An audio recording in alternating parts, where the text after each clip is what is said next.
Hi ladies, I'm Kristen Dalton. Welcome to Relationships 101 on sheismore.com. So I created 5 easy ways to be sure that we're keeping ourselves in check and having an epic, amazing relationship with ourselves. Because the relationships that we have with others and everything that flows through us starts from the relationship that we have with ourselves. So we want to make sure that we are operating as a 10. So here are the 5 ways to do that. We're going to start with our eyes and then go to our mouth, our mind, our body, and our hands. So the first way are your eyes. When you wake up in the morning and you look in the mirror, what do you see? What do you see looking back at you in your reflection? A big mistake that people make is they allow the opinions of others throughout their lifetime to define the way that they see themselves.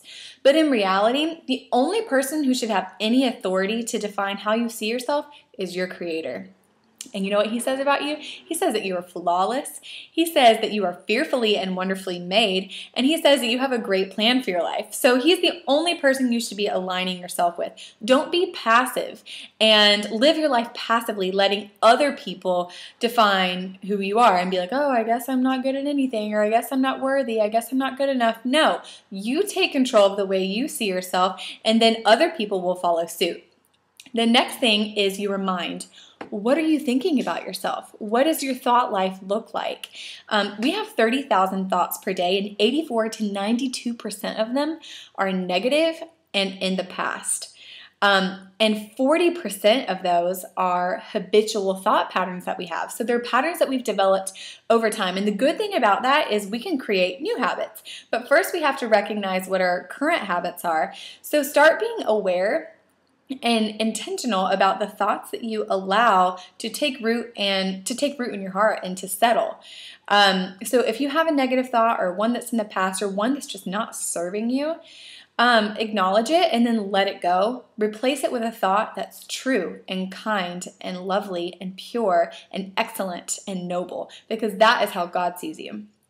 And your mind also leads to the words that you speak, and the words that you speak have so much power. In Proverbs, it says the power of life and death is in the tongue.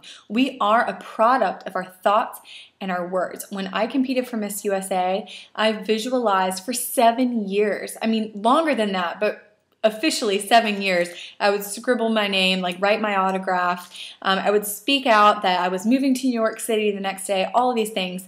And it wasn't that I was the prettiest girl on stage. It wasn't that I was the smartest or anything. It was really the power of my thoughts and the words that I spoke out to myself. So be your own cheerleader, not your own bully. The words that you want other people to say to you are the words that you should say to you. Next is your hands. We all have a purpose and a call and a destiny. And so once we have everything right here and here and here, then we won't be able to help but have amazing things flow through our hands. Our dream and our destiny will just start flowing from our hands and flowing from that place. It's like that Bible verse that says that faith without works is dead.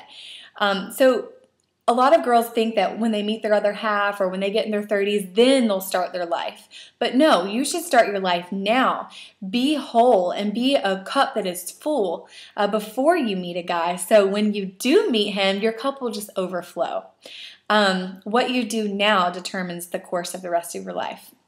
So, and then the last thing is your body. So casual sex, drinking, excessive drinking, smoking, drugs, that is not honoring your body. You are a divine creation. So be sure to honor that and respect that because you got to take care of your vitality and your energy in order to do the amazing things that God has planned for you. The way that you treat yourself is the way that others are going to treat you too. So make sure that people see that you are having self-respect.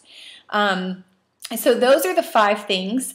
I'm going to go more into depth later in future videos, but I wanted to give you a summary today so you can start just letting your juices marinate on those thoughts. So your eyes, your mind, your mouth, your body, and your hands. So I hope that blessed you today, and I cannot wait to talk to you next time.